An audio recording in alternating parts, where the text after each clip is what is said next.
नमस्कार, आप देख रहे हैं इंडिया वॉइस। मैं हूं आपके साथ जूही सिंह। बुलेटिन की शुरुआत करेंगे अहम जानकारी के साथ। लखनऊ से खबर सामने आ रही है। सीएम योगी आदित्यनाथ का अफसरों को निर्देश। मुख्यमंत्री योगी आदित्यनाथ का अफसरों को निर्देश। मुख्यमंत्री युवा उद्यमी विकास अभियान करे शुरू। तो ये जानकारी सामने आ रही है। सीएम योगी आदित्यनाथ ने निर्देश दिए। मुख्यमंत्री युवा उद्यमी विकास अभियान की शुरुआत करने के निर्देश दिए हैं। 10 लाख युवाओं को स्वरोजगार से जोड़ा जाएगा। 10 साल में 10 लाख नई एमएसएमई इकाइयों का लक्ष्य रखा गया है और ये निर्देश सीएम योगी आदित्यनाथ ने दिए हैं। उद्यम स्थापित करने पर अनुदान देगी सरकार। तो ये जानकारी सामने आ रही है। उद्यम स्थापित करने पर सरकार अनुदान की राशि देगी और ये जानकारी 10 वर्ष में 10 लाख नई एमएसएमई इकाइयों का लक्ष्य रखा गया है। 10 लाख युवाओं को स्वरोजगार से जोड़ने की तैयारी और इसी को लेकर सीएम योगी आदित्यनाथ ने निर्देश दिए हैं। लखनऊ से ये जानकारी सामने आ रही। अफसरों को निर्देश दिए गए हैं मुख्यमंत्री की ओर से। मुख्यमंत्री युवा उद्यमी विकास अभियान की शुरुआत करने के निर्देश अधिकारियों को सीएम योगी ने दिया है, जहां 10 लाख युवाओं को स्वरोजगार से जोड़ने की तैयारी।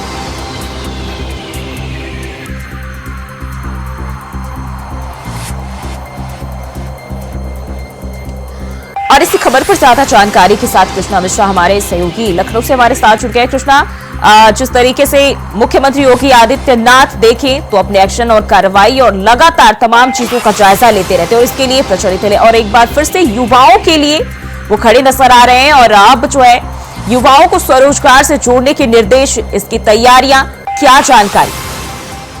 देखिए जूही, मुख्यमंत्री योगी आदित्यनाथ युवाओं को रोजगार को लेकर लगातार सक्रिय दिखाई दे रहे हैं। जिस तरीके से लोकसभा चुनाव में भारतीय जनता पार्टी को घेरने का काम किया था इंडिया गठबंधन ने रोजगार को लेकर, तो उसके बाद से रोजगार के नए नए अवसर उत्तर प्रदेश सरकार के द्वारा उत्तर प्रदेश के युवाओं को देने की कोशिश उत्तर प्रदेश सरकार लगातार कर रही है। मुख्यमंत्री योगी आदित्यनाथ ने स्वरोजगार के माध्यम से 10 लाख करीब युवाओं को जोड़ने का काम किया। जिस तरीके से 1 डिस्ट्रिक्ट 1 प्रोडक्ट के माध्यम से जो है उत्तर प्रदेश सरकार जो है उस पर लगातार काम कर रही थी और ऐसे में जो स्वरोजगार है, जो युवा है, उनको ज्यादा से ज्यादा जो है उत्तर प्रदेश सरकार चाहती है कि वो स्वरोजगार के माध्यम से जुड़े और जुड़कर जो उनकी खुद के प्रोडक्ट हैं, जो खुद की बनाई हुई स्कीम है, उस पर ज्यादा से ज्यादा काम करके और जो है खुद जो है एक जो है ऐसा रोजगार डेवलप करें जिसके माध्यम से 4 और लोगों को रोजगार दिया जा सके। उत्तर प्रदेश सरकार की लगातार पहल रही है और उत्तर प्रदेश सरकार स्वरोजगार को लेकर लगातार सक्रिय रही है।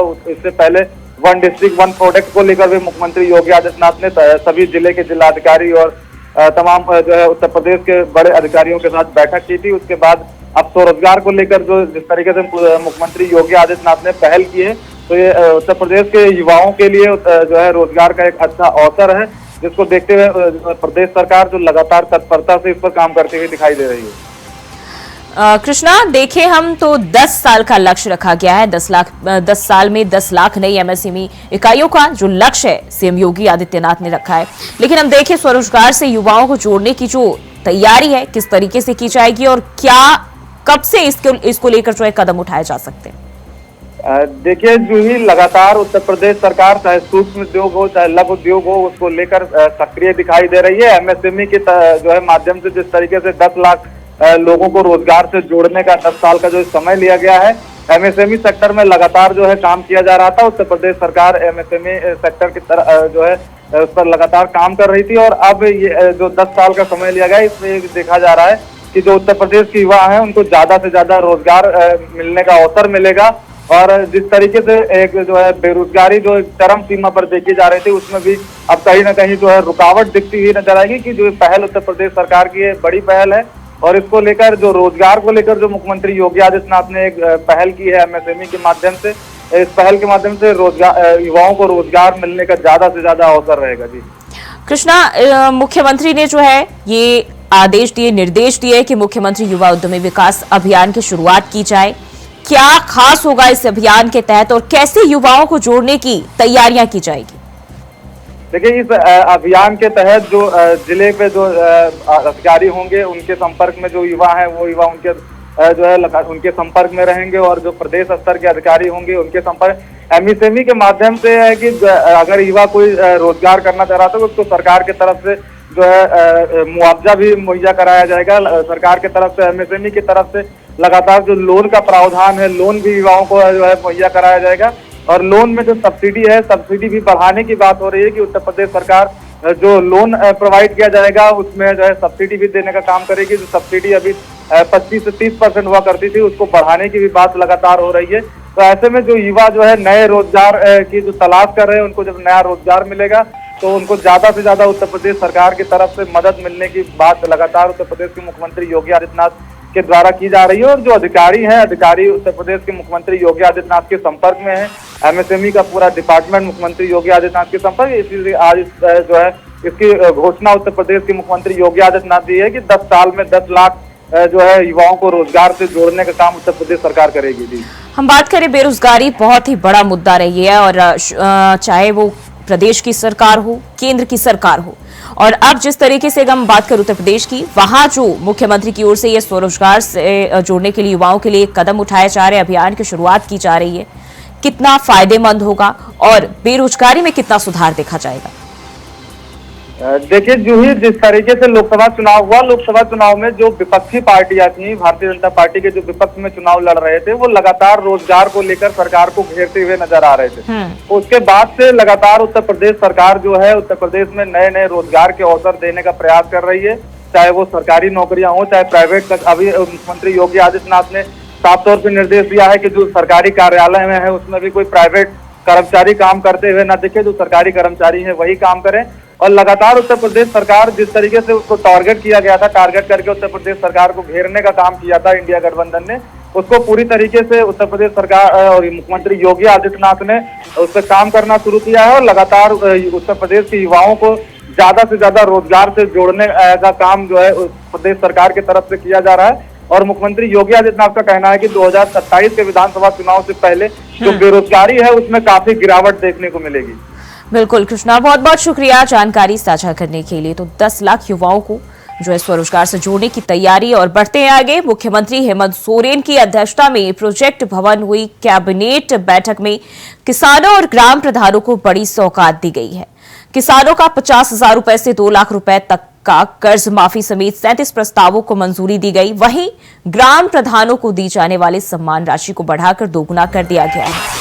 कृषि विभाग के प्रस्ताव में प्रधानमंत्री कृषि ऋण माफी योजना, इसके साथ ही कैबिनेट ने राज्य के पारंपरिक ग्राम प्रधानों को दी जाने वाली सम्मान राशि को बढ़ाकर दोगुना करने की स्वीकृति दी है। मुंडा और ग्राम प्रधानों को 2,000 की जगह 4,000 रुपए दिए जाएंगे। सरकार ने विश्वविद्यालय कर्मियों के लिए अब पुरानी पेंशन योजना को भी स्वीकृति दे दी है।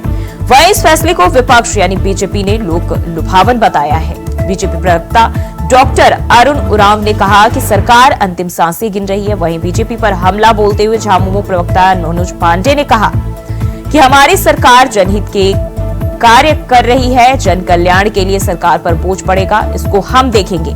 बीजेपी को जन कल्याण योजनाओं में राजनीति दिखती है तो दिखने दीजिए।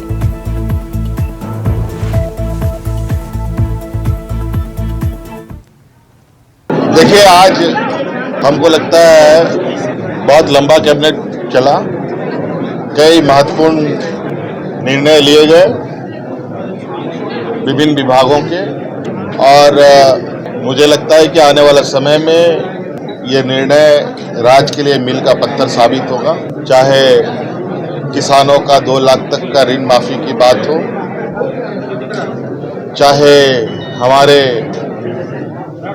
ग्रामीण पारंपरिक व्यवस्थाओं को संरक्षित करने वाले मानकी, मुंडर, गुड़ित और अन्य लोग, उनके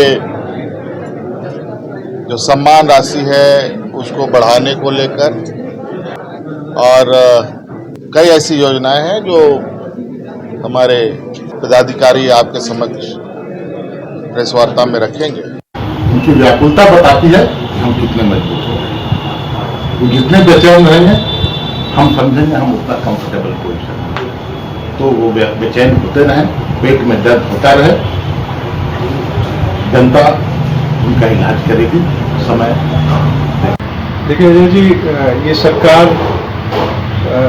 वादा खिलाफी के लिए ही जानी जाती है। सहायक पुलिसकर्मी, अनुबंध कर्मी, शिक्षक, पारा शिक्षक, इन लोगों से जो चुनावी वादा इन्होंने किया था और अभी सरकार अपनी अंतिम सांसें गिन रही है, तो अब ये अनाउंस कर रही है इतनी बड़ी बड़ी योजना, मानकी और परगनाथ को दुगना उनकी राशि को बढ़ाना, 2 लाख का किसानों का ऋण माफ करना।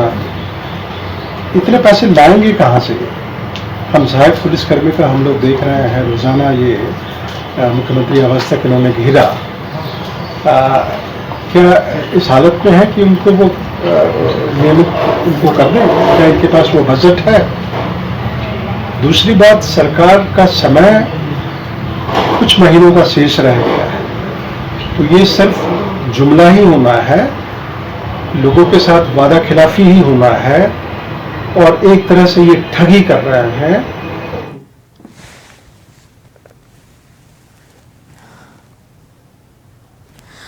और इसी खबर पर ज्यादा जानकारी के साथ हमारे संवाददाता अजय पांडे रांची से हमारे साथ जुड़ गए हैं। अजय, हेमंत सरकार ने किसानों के लिए बड़ी सौगात दी है, कर्ज माफ किए हैं, क्या देखा जाएगा बदलाव, क्या जानकारी? देखिए, निश्चित रूप से कल की जो कैबिनेट की बैठक में झारखंड के लिए सबसे बड़ी किसानों के लिए सबसे बड़ी सौगात है। हाँ। ये अब तक राज्य में राज्य अलग होने के बाद ये सबसे बड़ी राशि में लोगों को, किसानों को जो ऋण माफी होगी, यानी 2 लाख तक की राशि जो है माफ कर दी जाएगी। इसके अलावा आप देख सकते हैं कि जो ग्राम प्रधान के जो है मनकी मणकी और तमाम जो ग्राम प्रधान के जो पंचायत है, उन सभी पंचायतों को जो समान राशि जो दी जाती थी उनकी दोगुनी कर दी गई है। यानी जो 3000 की थी उनकी समान राशि वो सीधे तौर पर उनको 6000 कर दी। ऐसे में निश्चित रूप से देखिए, राज्य विधानसभा चुनाव को लेकर के तमाम जो मुद्दे हैं वो सामने आ रहे हैं। आप देख सकते हैं कि अनुबंध कर्मचारी से लेकर के मनरेगा कर्मी से लेकर के सहायक शिक्षक कर्मी तमाम लोग सड़क पर अपनी मांगों और अपने वादों को लेकर के उतरे। वैसे में कैबिनेट में यह फैसला जो है निश्चित रूप से एक चुनावी समर के रूप में लुभावन किए देखा जा सकता है। लेकिन दूसरी तरफ जल मुद्दे को लेकर के जिस प्रकार राज्य सरकार जो है बिजली फ्री से लेकर के तमाम चीजों को लेकर के योजनाएं की घोषणाएं कर है, तो निश्चित रूप से जनता का लाभ इससे सीधे तौर से मिलेगा। आपने देखा कि राज्य में हेमंत सरकार बनते ही कुछ दिनों में राज्य में पुरानी पेंशन योजना लागू कर दी थी। राज्य के यानी पूरे देश में यह चौथा राज्य है जहाँ पुरानी पेंशन योजना लागू की गई है। तो वैसे में विश्वविद्यालयों को पुरानी पेंशन योजना से वंचित रखा गया था, और कल कैबिनेट की बैठक में विश्वविद्यालय के जो भी कर्मी होंगे वो पुरानी पेंशन के लाभार्थी होंगे। तो निश्चित रूप से राज्य सरकारें जो हैं एक के बाद एक जनहित को लेकर के काम कर रही है। तो ये जो भी है इसका फायदा सीधे तौर पे बताया जा रहा है। जिन 37 प्रस्तावों को मंजूरी मिली है कैबिनेट में, कौन कौन से वो अहम प्रस्ताव है जिनसे आगे जो है राज्य के विकास में महत्वपूर्ण भूमिका जो निभा सकते हैं और जिनसे बदलाव देखा जा सकता है? जिस प्रकार से किसानों को जो ऋण माफी की जो मामला है, 2 लाख रुपए तक का जो किसानों का ऋण माफी होना, ये सबसे बड़ा अहम मुद्दा है। जो अधिक से अधिक लगभग राज्य के लगभग 45 जो लाख से अधिक जो किसान जो इनवाइल्ड हैं राज्य सरकार से, उनको सीधे तौर पर उनको लाभ मिल सकता है। दूसरी तरफ आप देख सकते हैं जो विश्वविद्यालय के जो भी कर्मी हैं और उनको पुरानी पेंशन से योजना से जोड़ा मिलना, लाभ मिला, तो निश्चित रूप से ये एक सबसे बड़ी सौगात उन विश्वविद्यालय के कर्मियों को लेकर के है। और जिस प्रकार से ग्राम पंचायतों को जो प्रधान है उनकी जो सामान्य राशि जो दोगुनी दी गई है। आपने पिछले दिन देखा होगा कि मैया समान योजना जो है राज्य सरकार ने लागू की है। तो वैसे में लगभग जो है 45 लाख से अधिक महिलाओं को भी लाभ मिलेगा सीधे तौर पे। तो निश्चित इस प्रकार से तमाम जो योजनाएं हैं सरकार की निश्चित रूप से जी। लेकिन अजय, जिस तरीके से जब ये योजनाएं इनको मंजूरी मिल गई है, उसके बाद बीजेपी जब अपना प्रतिक्रिया देती है तो वो कहती है कि ये महज लोक लुभावन है और सरकार भी अपनी अंतिम सांसें गिन रही है। तो निश्चित रूप से देखिए इस बात में बिल्कुल सच्चाई है कि जब सरकार को इन तमाम चीजों के लोभाए, तो निश्चित रूप से सरकार पहले चुनाव के कई महीने पहले भी कर सकते थे, लेकिन ऐसी स्थिति नहीं बन पाई। निश्चित रूप से जो विपक्ष का सवाल है वो लाजमी है। ऐसे में मुझे चुनाव के आहट की सुनाई के संदर्भ में अगर इस प्रकार से तमाम अगर लोक लुभावन चुनाव चीजें दिखाई देते तो निश्चित रूप से विपक्ष का सवाल करना निश्चित रूप से उनके लिए लाजमी बनता है। लेकिन हम देखें जो प्रस्ताव मंजूर किए गए हैं अगर हम चुनाव के लिहाज से देखें कितना फायदा होगा सरकार को, क्योंकि कहीं ना कहीं अभी भी हम देखें लगातार लाख कोशिश के बाद भी सरकार के लिए जो है विपक्ष लगातार एक एक मुद्दों पर हमलावर रही है, लेकिन अब जो प्रस्ताव पास हुए हैं जनता को कितना फायदा होगा और इसका सरकार को कितना फायदा मिलेगा? देखिए, जो भी इस प्रकार से लगातार अब बिजली फ्री से लेकर के तमाम समान राशि से लेकर के पुरानी पेंशन योजना को लेकर के या उर्जित क्रेडिट कार्ड से लेकर के तमाम योजनाएं जो है निश्चित रूप से जो लाभार्थी हैं उनको राज्य की जनताओं को लाभ तो निश्चित रूप से मिलेगा। लेकिन दूसरी तरफ यह है कि जो राज्य में जो जिस प्रकार से रोजगार देने की बात सरकार ने की थी, जिस प्रकार से जो भी अनुबंध कर्मी हैं उनको वेतन बढ़ाने की बात की थी, उनको अस्थायी देने की बात की, पारा शिक्षकों की जो अस्थायीकरण की बात हुई थी, पारा शिक्षकों की वेतन वृद्धि की बात की, इन तमाम मुद्दों पर अभी तक सरकार इस पर कोई भी पहल नहीं की। आपने देखा हो कि लगातार 2 महीने से लगभग हो गए हैं जो राज्य के सहायक जो पुलिस कर्मी हैं आज भी वो अपने आंदोलन अपनी मांगों को लेकर के हुए हैं। पारा शिक्षक की जो भी हैं वो भी लगातार सरकार से वार्ता कर रहे हैं, लेकिन उनकी कोई सुनवाई नहीं हो रही है। राज्य के अनुबंध संजीव कार्यालय यानी राज्य की सबसे बड़ी अहम जो कर्मचारी हैं, यानी आप समझ सकते हैं प्रखंड से लेकर के जिला स्तर के तमाम जो कर्मचारी हैं वो अभी स्ट्राइक पर हैं, तो उन तमाम लोगों की भी अभी सुनवाई नहीं हो रही है। तो निश्चित रूप से सरकार इस दुविधा में है, चुनौती समय कम है, चुनौतियां ज्यादा है। अब देखना पड़ेगा कि ऐसे में सरकार किस तरीके से इन तमाम मुद्दों या इन चुनौतियों से निपटती, ये देखने वाली बात होगी। बिल्कुल अच्छा, बहुत बहुत शुक्रिया जानकारी साझा करने के लिए। तो 37 प्रस्तावों को मंजूरी दी गई है और अब किसानों के लिए खासतौर पर सरकार की ओर से बड़ी सौगात।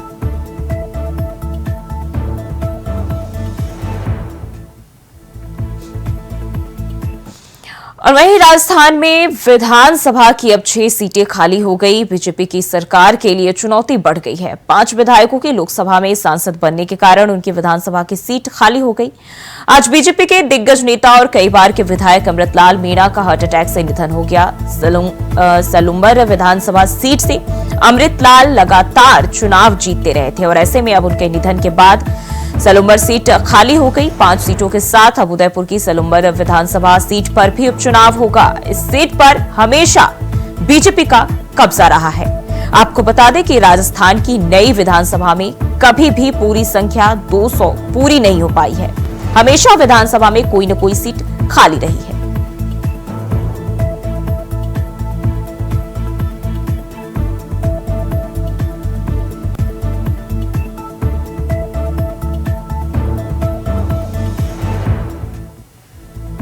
विधायक अमृतलाल मीणा का हार्ट अटैक से निधन हो गया है और अब 6 विधानसभा सीटों पर चुनाव होंगे और बीजेपी विधायक के बाद से एक बार फिर से समीकरण जो है उनके निधन के बाद बदलता हुआ दिखाई दे रहा है।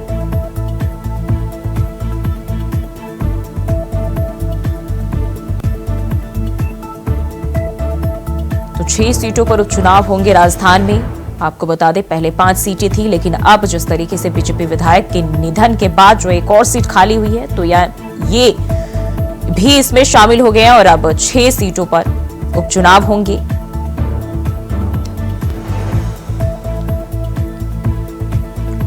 और इसी खबर पर ज्यादा जानकारी के साथ कुलदीप सैनी जयपुर से हमारे संवाददाता हमारे साथ जुड़ गए। कुलदीप, जिस तरीके से हम देखें उपचुनाव को लेकर जहां पहले 5 सीटों पर चुनाव कराए जाने थे, उपचुनाव कराए जाने थे, वहीं अब बीजेपी विधायक के निधन के बाद से ये सीटें बढ़कर 6 हो गई हैं। अब क्या समीकरण बदलता हुआ दिखाई देगा? देखिए, राजस्थान में विधानसभा चुनाव के 10 महीने पूरे हो गए और इस बीच एक बड़ा झटका राजस्थान विधानसभा में रहा है, जहां पर बीजेपी के 3 बार के विधायक रहे अमृतलाल मीणा का निधन हार्ट अटैक से बताया गया है। और जैसे ही उनके निधन की सूचना मिली है और पूरे राजस्थान की राजनीतिक जगत में एक शोक की लहर छाई रही है। यहाँ पर मुख्यमंत्री के आज कई कार्यक्रम प्रस्तावित थे और पूरे कार्यक्रम निरस्त करके मुख्यमंत्री खुद वहां पर पहुंचे हैं। और जैसे ही विधायक के निधन की सूचना क्षेत्र में फैली है, जहां क्योंकि ये बीजेपी क्षेत्र माना जाता है और पिछले 3 बार से अमृतलाल मीणा यहाँ लगातार विधायक रह चुके हैं।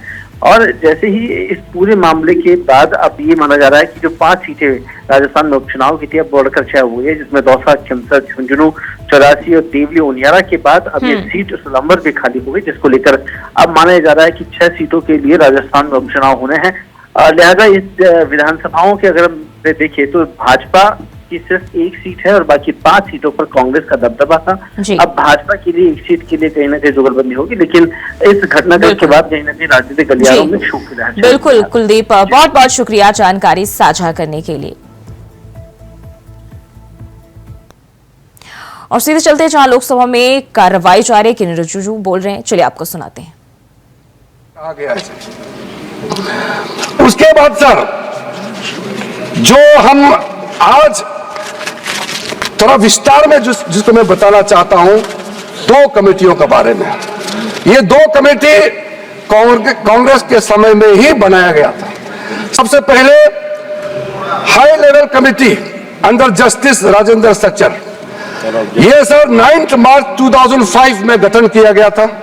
यूपीए का सरकार आ चुके थे और ये स्पेसिफिक मुसलमानों के लिए, उनके वेलफेयर के लिए ये गठन हुआ। और सच्चर कमेटी का जो रिपोर्ट है ये हम सब मालूम है। मैं सिर्फ रेलेवेंट पोर्शन आज इस सदन में बताना चाहता हूं।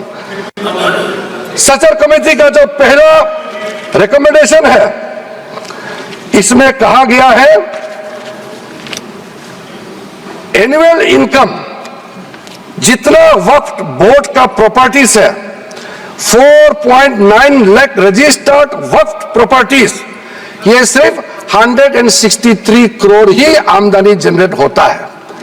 ये किसी भी रूप से जस्टिफाई नहीं किया जा सकता है और इसको एफिशिएंट तरीके से, मार्केट तरीके से, जिस तरीके से मैनेज होना चाहिए सारा वक्फ प्रॉपर्टी को, अगर सही माने में उस समय उन्होंने कहा उस सच्चर कमेटी ने, तो उस समय 12,000 करोड़ रुपया पर एनम मिलता है और उस समय जनरेट हो रहा था 162 करोड़।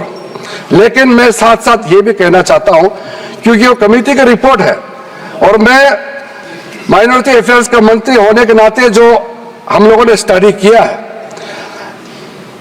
टोटल 8,72,320 वक्फ प्रॉपर्टीज हमारा जो वामसी जो पोर्टल है उससे पूरा डिटरमिन नहीं किया जा सकता है, लेकिन उसका मार्केट वैल्यू सच्चर कमेटी ने जो कहा है उससे कई गुना अधिक होने का संभावना है। यह एक आम अंडरस्टैंडिंग का बात है, सबको मालूम है वक्फ के पास कितना प्रॉपर्टी है, वक्फ बोर्ड के पास और कितना आमदनी है। दूसरा सर सच्चर कमेटी का रिकमेंडेशन, सच्चर कमेटी ने, आप यूपीए का समय में ही आपने कमेटी का रिपोर्ट एक्सेप्ट किया, उसमें कहा गया कि अभी जो मौजूदा वक्फ बोर्ड है उसको ब्रॉड बेस किया जाना चाहिए। जो लोग मेंबर होते हैं, जो लोग इस कमेटी में, जिस वक्फ बोर्ड में है उससे काफी नहीं है, इसलिए इसका ब्रॉड बेस होना चाहिए, रिप्रेजेंटेशन ज्यादा होना चाहिए। यह सच्चर कमेटी का रिपोर्ट का पहला नंबर पॉइंट है। इसमें सर 2 महिला सेंट्रल वक्फ काउंसिल और स्टेट वक्फ बोर्ड में होना चाहिए, यह भी सच्चर कमेटी का ही रिकमेंडेशन है। सेक्रेटरी जो होते हैं सेंट्रल वक्फ काउंसिल का, वो joint secretary level government of India का उस स्तर का ऑफिसर होना चाहिए। उसमें अंडर सेक्रेटरी का जूनियर ऑफिसर लेवल जो बनाया है उसको आप रैंक को ज्वाइंट सेक्रेटरी लेवल तक उसको उठाना चाहिए, ये उसी कमेटी का रिपोर्ट में आया है। और जो स्टेट में वक्फ बोर्ड है उसमें क्लास 1 ऑफिसर होना चाहिए। सच्चर कमेटी ने सीधा सीधा ये कहा है कि प्राथमिकता महिलाओं और बच्चों को दिया जाना चाहिए। हम आज का जो बिल आपके सामने में पेश कर रहे हैं ये उसी सच्चर कमेटी का रिपोर्ट के अनुसार सेम पर्सन हम यहाँ आपके सामने में लाया जा रहा है और आपको तो खुश होना चाहिए, ये कमेटी आपने बनाया सर, हमने करके दिखाया सर। ये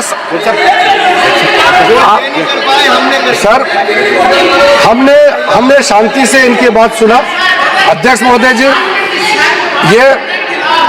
ये सीनियर मेंबर है, इस तरह से बीच बीच में उठ के बोलना ठीक बात नहीं है, आपको तो नियम मालूम है सर। दूसरा कमेटी ज्वाइंट पार्लियामेंट्री कमेटी, जो ज्वाइंट पार्लियामेंट्री कमेटी कॉन्स्टिट्यूट किया गया है, जिसका अध्यक्षता के रहमान खान जी, उस समय कैबिनेट मिनिस्टर भी रहे, माइनॉरिटी अफेयर्स मिनिस्ट्री का भी मंत्री रहा है, उनके डिप्टी स्पीकर भी रहा, डिप्टी चेयरमैन राज्यसभा में रहा है, और उन्हीं के अध्यक्षता में पूरा पार्टी के सदस्य हमारा भारतीय जनता पार्टी से भी मेंबर थे। उस जेपीसी में सर सीधा वक्फ बोर्ड के बारे में कहा गया है, कोई इंफ्रास्ट्रक्चर ठीक तरीके से नहीं है, वहां मैन पावर टोटली इनसफिशिएंट है, इनकम्पिटेंट है, और फंड इतना कम है, सही मैनेज नहीं किया गया है। इस तरीके से वक्फ बोर्ड नहीं चल सकता है। दूसरा, मुतवालीस के बारे में कहा है कि लगता है सारा वक्फ बोर्ड का ध्यान किसको मुतवाली बनाना है और उसको कैसे हटाना है, इसी में केंद्रित है, इसलिए उसका प्रावधान को हटाना चाहिए। फिर कहा गया है डॉक्यूमेंट, महत्वपूर्ण डॉक्यूमेंट जितने भी हैं उसको प्रॉपर से मेंटेन करने का भी प्रावधान वक्फ बोर्ड में नहीं है, उसको किया जाना चाहिए। और वक्फ बोर्ड मौजूदा जितना है देश भर में, उसको फिर से सर्वे होना चाहिए, और गरीब मुसलमानों के लिए और वक्फ बोर्ड का अपना अंदर में सही चीज का, चाहे वो लीगल मैटर हो और कोई भी चीज हो, उसका एक्सपर्ट्स, लॉयर्स, वहां उनका एक्सपर्ट लोगों का और भी लोगों को अंदर लाने का जरूरत है, ताकि वो ज्यादा चुरुस्त दुरुस्त हो सके। जो पार्लियामेंट्री कमेटी का और सजेशन है, टोटल वक्फ बोर्ड को कंप्यूटराइजेशन करना चाहिए, डेटाबेस को सेंट्रलाइज करना चाहिए, और म्यूटेशन रेवेन्यू रिकॉर्ड में होना चाहिए जितना भी वक्फ बोर्ड का प्रॉपर्टी है। ये सचर कमेटी ने, और ये ज्वाइंट पार्लियामेंट्री कमेटी ने रिकमेंड किया। और सर, आप सबको भी एक बार वो कमेटी का रिपोर्ट मैं आपको ही दे देता हूं, ताकि आप भी पढ़े फिर से। और सर, टोटल जो 1995 वक्फ एक्ट को फिर से मजबूती से रीलुक करना चाहिए, ये ज्वाइंट पार्लियामेंट्री कमेटी का ही रिपोर्ट है। और एक आपने अपॉइंट किया, अब देखिए ज्वाइंट पार्लियामेंट्री कमेटी का मेंबर, आपको मैं मेंबर का नाम भी दे देता हूं, चेयरमैन का तो नाम मैंने बता दिया, आपका वरिष्ठ नेता थे, आपने अपॉइंट किया। ये सारा रिकमेंडेशन आज आप तो हमको शाबाशी देना चाहिए, जो आप नहीं कर पाया वो हम ला रहे हैं सदन में। सारा का सारे प्रॉब्लम्स, सारा का सारा सजेशन ये उस समय सबको मालूम कर चुके हैं। इसलिए सर, राहुल जी कन्विंस हो गए, ये मन ही मन में सब कन्विंस है, ये राजनीतिक दबाव में अपोज कर रहे हैं, अंदर अंदर सब लोग समर्थन दे रहे हैं, मुझे मालूम है अध्यक्ष महोदय जी। सर, राहुल गांधी सहमत होकर जा रहे हैं, राहुल गांधी जी तो अभी बाहर निकले, लेकिन सहमत देकर के गया है कि हम जो कह रहे हैं सही कह रहे हैं। सर, मैं इसी बीच कुछ इंडिविजुअल केसेस और कंसल्टेशन जो हम आज बिल लाया है, कुछ सदस्यों ने कहा है। तो लोकसभा की कार्यवाही अभी आप लाइव सुन रहे थे, और फिलहाल के लिए बुलेटिन में बस इतना ही। खबरों के लिए बने रहे इंडिया वॉइस के साथ।